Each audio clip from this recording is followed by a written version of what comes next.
Interest. It's one of the most powerful forces in our world, yet one of the least understood. It shapes our mortgages, our credit cards, our national debts, our banks, and even our political decisions. But the idea of paying interest, of owing more than you borrowed, is far older than modern finance. It's older than the dollar, older than gold coins, older even than most writing systems. Today, interest feels normal, inevitable, and almost natural. But when you trace its history, you discover a story filled with moral arguments, religious bans, economic collapses, and empires rising and falling.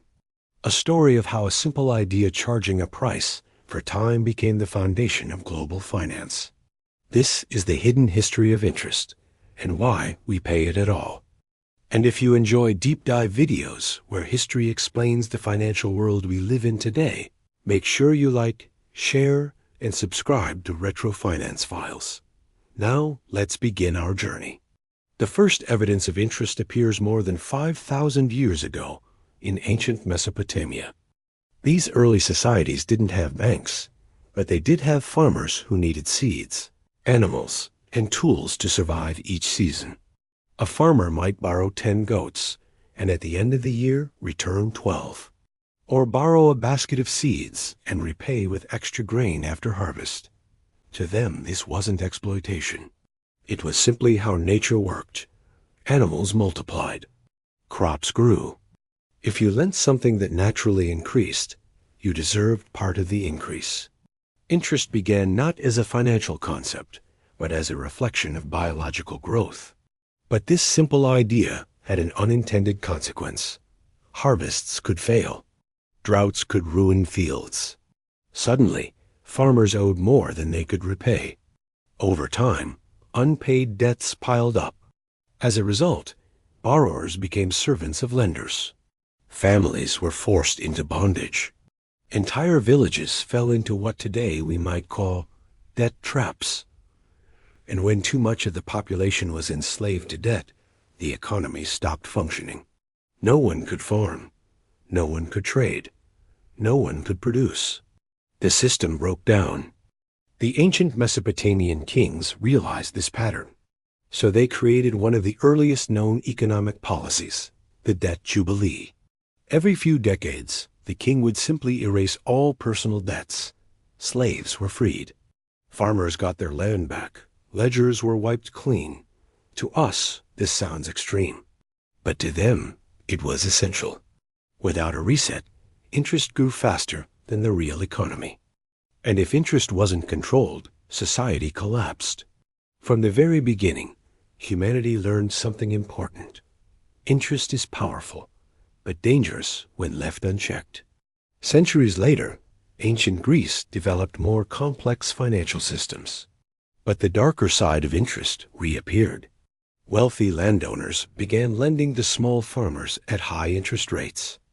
When poor farmers couldn't repay, lenders seized their land and even their families. Debt bondage became so widespread that Athens was on the brink of civil war.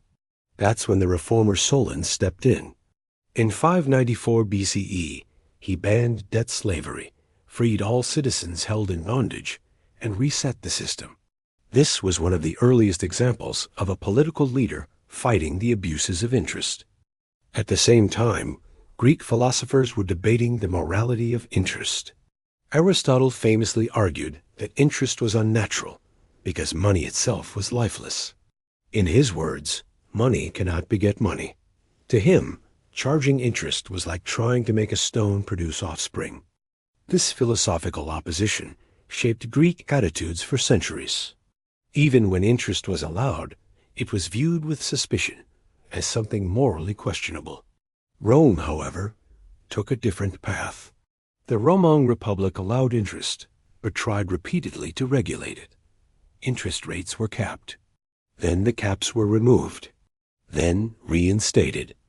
Romans argued fiercely over how much interest was acceptable. Yet despite the laws, lenders often found loopholes. When borrowers couldn't repay, protests and riots erupted.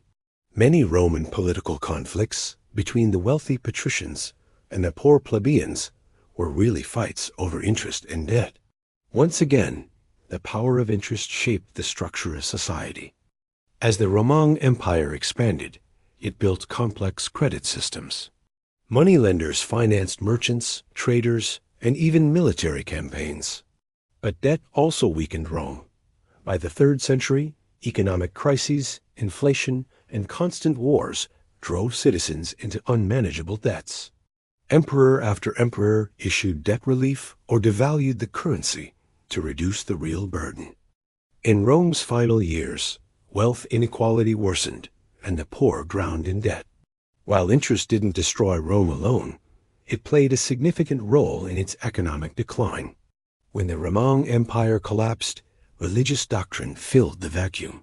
In Judaism, Christianity, and Islam, charging interest called usury was either forbidden or severely restricted. These bans weren't just spiritual rules. They were responses to centuries of seeing debt ruin lives and destabilize societies. The Hebrew Bible condemned lending at interest to the poor, warning that it led to oppression. The Christian Church went further. For more than 1,000 years, the Church banned all interest. Priests preached that interest was a sin because it allowed the rich to grow wealth through the suffering of the poor. Medieval theologians argued that time belonged to God, and therefore no one had the right to charge money for time passing. Interest was seen not as a natural part of economics, but as a moral corruption. Islamic societies developed a different approach. Instead of banning all financial growth, they banned guaranteed interest but encouraged profit sharing. Lenders and borrowers were partners. If a business succeeded, both profited. If it failed, both suffered. It was a more equitable system, designed to avoid the one-sided exploitation that interest often created. For centuries, these religious restrictions shaped medieval economies. But humans are creative, especially when money is involved. European merchants began inventing legal loopholes to get around religious bans. They created new financial instruments, bills of exchange, disguised fees, delayed payments that allowed interest to exist without being called interest. Slowly, the modern idea of interest returned through the back door. The turning point came with the rise of Italian banking families in the 13th and 14th centuries, especially in cities like Florence, Venice, and Genoa. Families like the Medici realized something powerful. Interest was not just a source of income, it was a source of political power. By lending to kings and governments, bankers gained influence over entire nations. Suddenly, interest wasn't just a moral question. It was a tool of statecraft. As Europe shifted from feudal life to commerce, interest became essential for trade. Ships needed financing. Businesses needed credit. Kingdoms needed loans for wars. Interest made large-scale ventures possible, and slowly, attitudes changed. What once was considered a sin became seen as an economic necessity. By the time of the Renaissance, many European countries had legalized moderate interest rates. Economists began arguing that interest compensated lenders for risk, for inflation, and for the opportunity cost of not using their money elsewhere. This modern justification reframed interest from something immoral to something rational. The next major evolution came with central banking. In 1694, England founded the Bank of England, one of the first true central banks. The government borrowed money from private investors and paid interest on those loans. In return, the bank gained power to issue currency and influence the economy. Interest rates became not just a contract between two people, but a national tool. By raising or lowering interest rates, governments could control inflation, guide economic growth, and stabilize financial crises. This was the birth of what we now call monetary policy, and it transformed interest into a global force. Interest became the lever that governments use to steer entire economies. It affects unemployment, investment, wages, housing prices, and national debt. The modern world cannot function without it. But even today, the old debates remain. Some argue that interest drives economic growth and innovation. Without it, savers would have no reason to lend, and businesses would struggle to expand. Others argue that interest fuels inequality. Those who have money earn more. Those who need money fall deeper into debt. Wealth concentrates. The poor pay forever for the privilege of being poor. And then there is compound interest, the idea that interest earns more interest over time. Albert Einstein reportedly called it the eighth wonder of the world. It can turn small savings into fortunes, but it can also turn manageable debts into lifelong burdens.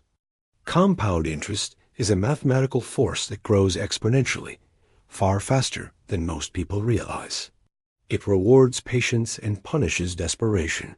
Today, interest defines the global economy. Countries borrow trillions. Corporations issue bonds. Consumers take mortgages, car loans, and credit card debt. Banks lend money that didn't even exist before they created it. And through all of this, interest flows upward, shaping who has power and who does not. So why do we pay interest? The answer is layered. Because 5,000 years ago, farmers borrowed seeds and repaid with grain. Because ancient philosophers debated whether money could grow. Because empires built wealth on credit. Because religions tried to protect the poor. Because merchants invented loopholes. Because kings needed war financing.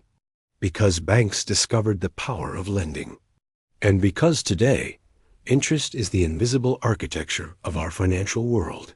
Interest exists because time exists, because risk exists, because scarcity exists, because money exists, and because humans have always needed a way to bridge the gap between what they have today and what they hope to have tomorrow. But interest also exists because systems of power benefit from it. It is both a tool of opportunity and a mechanism of control. As we look toward the future with digital currencies, blockchain lending, AI-driven credit, and rising global debt, the role of interest will only become more important. Some countries are exploring zero-interest policies. Others are experimenting with negative rates. And many wonder whether the world can continue to grow when debt grows even faster. The same dilemma that faced ancient farmers still faces us today. Interest can drive prosperity, but if uncontrolled, it can consume societies. If we want to understand our world, we must understand interest, not just as a number on a loan, but as a force shaped by history, philosophy, religion, war, innovation, and survival. It is a story of how humanity learned to put a price on time itself. If you found this journey through financial history thought-provoking, make sure to like the video, share it with friends, and subscribe to Retro Finance Files. Your support helps us explore more hidden stories behind the economy and the world we live in. Until next time, remember that money tells a story and interest is one of its oldest chapters.